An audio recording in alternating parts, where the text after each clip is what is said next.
Thanks so much again for joining us. This video is not meant for everyone. It's really meant for those that are planning to watch the next series of videos that we're getting ready to upload over the next several months. In these upcoming videos, we're going to be saying that a certain camera movement or a certain type of lighting will create a certain emotional effect. And the question is going to come up, how do you know that? Who are you guys? And that's why we wanted to kind of go over some of this stuff real quick. But basically, there's three ways that you can know something. You can see it or experience it, you can think it, or you can just know it.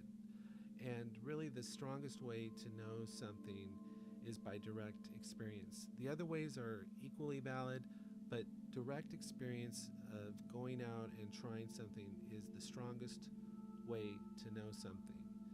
And kind of a classic example of that is this. If you've got a warmer color and a cooler color, like you have a red, it feels closer than a cooler color, which feels farther away. And so the question could come up, well, how do you know that? Did you do a study? And we'd say, well, no, we didn't do a study, but it's been our experience. And so we would encourage you to try it yourself to see if that's the effect you get as well. So we're trying to save some time for you by telling you all these things, but ultimately we'd like you to get out there and try it as well so you can see it firsthand. Now here's an example that's been on my mind for the longest time, and it honestly cracks me up because in so many movies it'll be not a cloud in the sky and it be totally clear, and yet the streets are all wet. And I know what they've done is they've gone through and they've deliberately wet the streets down. And the reason for that is they want to create a more interesting visual. And as your job as a filmmaker really is all you've got to work with are your images. And so your job really is to create as interesting of a visual landscape as you can. And the goal of that really is to create an emotional experience for the audience member. And the goal of that, hopefully, is also to convey or some deeper meaning or some deeper message about the human condition. Of course, a film can just be for fun, and that's perfectly fine, just like straight action for fun or comedy for comedy. But some filmmakers, we feel, actually have a deeper message that they're actually trying to convey. And those movies tend to be more timeless. So in this example, what we have is just a flat, kind of bland surface there.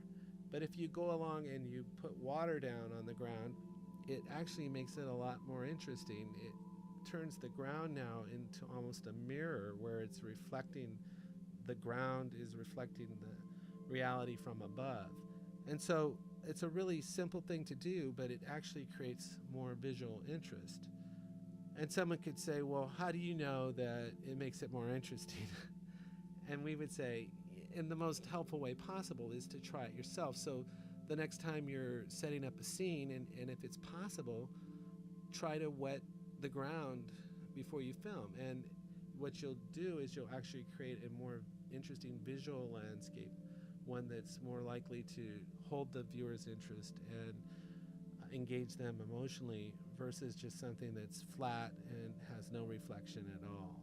And so it's these little things that you do in your film with the lighting and the camera movement, but they all add up over time.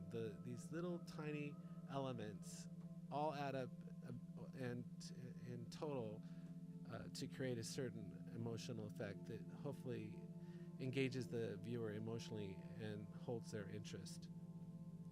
Now, along with that, there's another important thing to be aware of, and that is as you're using different imagery, there's 3 layers of meaning to any particular image. And there's basically a literal or denotative meaning, which is the dictionary definition of something. It'd be just like saying an apple, you have an apple, and an apple is just an apple, and there was no deeper meaning intended to it. But someone could say, well, that apple is actually a symbol of temptation. Someone could say that a cigar is really a phallic symbol, which would be a metaphorical or figurative meaning. And then on another level, which is difficult to control and really varies on individual to individual, is an associative or connotative meaning. And someone, that same cigar, you know, it could be that somebody from their background, they got burned with a cigar, or their uncle used to smoke cigars and they didn't like the way the cigar smelled. And so whenever that person sees the cigar, they just makes them sick or feel sick.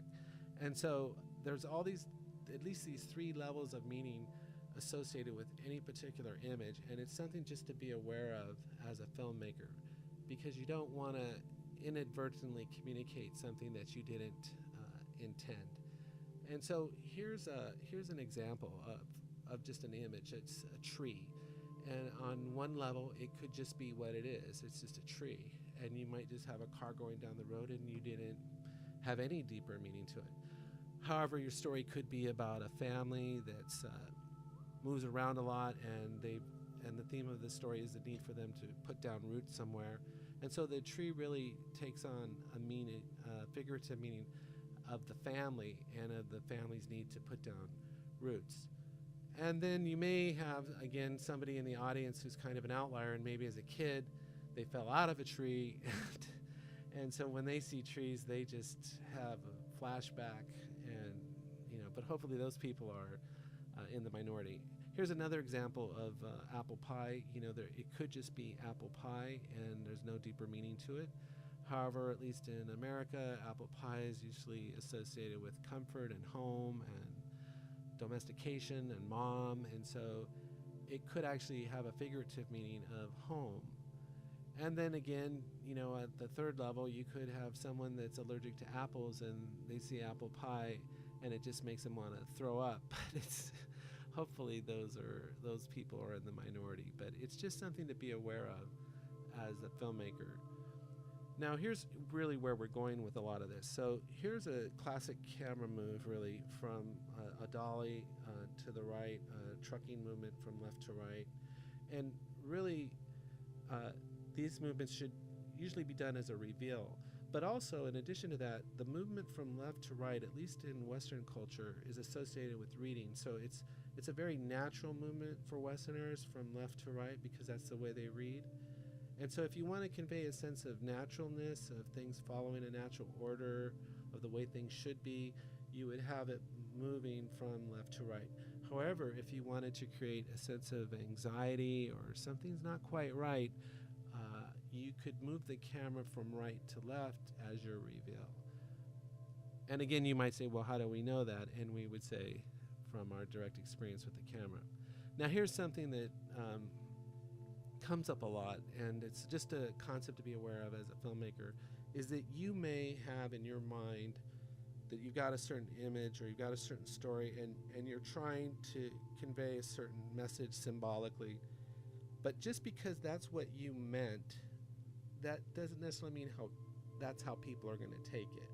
So oftentimes I'll hear a filmmaker talking about how they did this or they did that, or they shot the whole thing through a window, or they did it all in black and white, and or whatever it could be. It's limitless, really. That doesn't necessarily mean that's how I'm going to take it or anybody else is going to take it. So just because a filmmaker says, this is what they meant, that doesn't make it true. And really the key concept of all of this is that the meaning of something resides in the individual. So we try to do the best we can with the tools we have, and we have a certain story that we're trying to convey, but ultimately whatever interpretation or meaning that has will be up to the individual person in the audience. And someone once said, where does the meaning of a word reside? And it's not in the dictionary. It's in people. Words mean many things to different people. So it'd be like me trying to tell somebody what their dream meant. Who am I to say that? And so I just think of we do the best we can with the tools we have. We try to be thoughtful in the message that we're conveying, but ultimately it's up to each person to come to their own interpretation. And in a sense, a film is a lot like a dream. It's like the filmmaker's dream that he's making public, but ultimately people will decide for themselves what it means. So in summary, really, the strongest way to know something is to try it for yourself. There's no substitute for direct experience.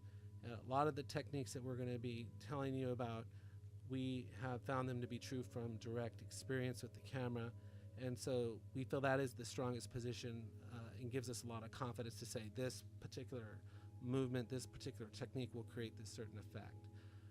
Also, be aware that an image can have multiple layers of meaning to it. So just be aware of that when you're choosing your imagery for your movie. There's different levels of meaning.